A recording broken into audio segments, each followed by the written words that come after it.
What would you do if your family's prejudice threatened to shatter your newfound happiness? In today's story, the protagonist's choice is a masterclass in how to handle it. My husband, Alex, is a transgender man, and from the moment we met, we dreamed of starting a family together. The only hurdle was my profound fear of pregnancy. Alex, with his incredible selflessness, offered to carry our baby. It was an extraordinary journey for him. He had to pause his testosterone treatments for a significant period. Yet, he navigated every step with such grace and strength, and I dedicated myself to making him feel as comfortable as possible throughout. My family, unfortunately, holds deeply homophobic and transphobic views, so we kept Alex's identity a secret from them. Our close friends, however, were fully aware and incredibly supportive. One day, Alex, unknowingly, posted an ultrasound image to his private Instagram account. What he didn't realize was that my sister, Clara, followed him using a burner account. Clara quickly discovered the photo and wasted no time in spreading the news to our entire family. They were absolutely furious that I hadn't told them about the pregnancy. Our initial plan had been to announce that we had adopted a child. They instantly assumed I was the one who was pregnant and erupted in a torrent of angry calls and texts directed at me. Faced with their outrage, I made a snap decision. I let the lie stand. There was no way I was going to out Alex to them.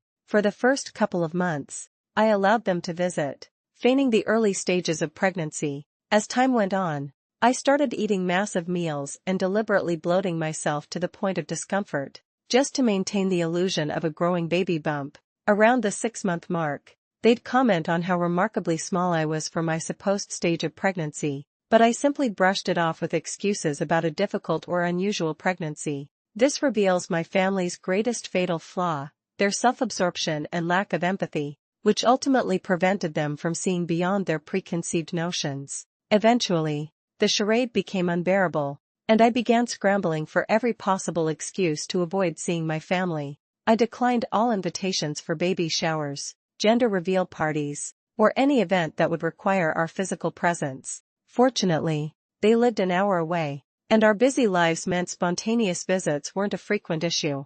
The one time they did unexpectedly drop by, we were conveniently out of the house. If they tried to FaceTime, I'd make sure to be in bed, complaining of severe morning sickness, so I couldn't provide a bump update.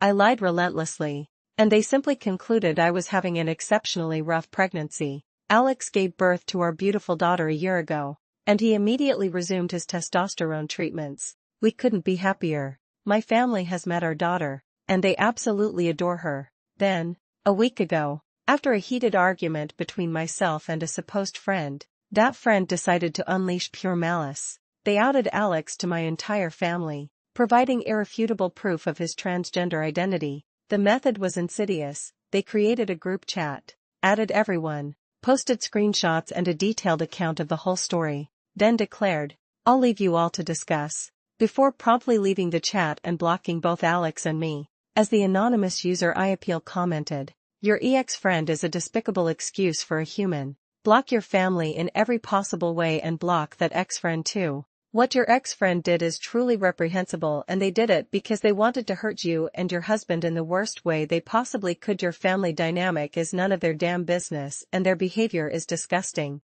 You and your husband don't have to justify anything to anyone about your relationship or how you chose to have a child. It's no one else's damn business." In a transphobic rage, my mother raced to our home, practically beating down the front door. The confrontation was ugly, forcing me to call the police. My family has disowned me, but that hasn't stopped the relentless daily calls and texts from my parents, aunts, uncles, and siblings, spewing vile transphobic slurs and hateful messages onto my voicemail. Yesterday, I broke down crying to another friend, who suggested I should have been honest with my family from the start, claiming it would have saved me a lot of heartache. She even proposed that I could have said we miscarried and then adopted later. I'm not happy with how things unfolded.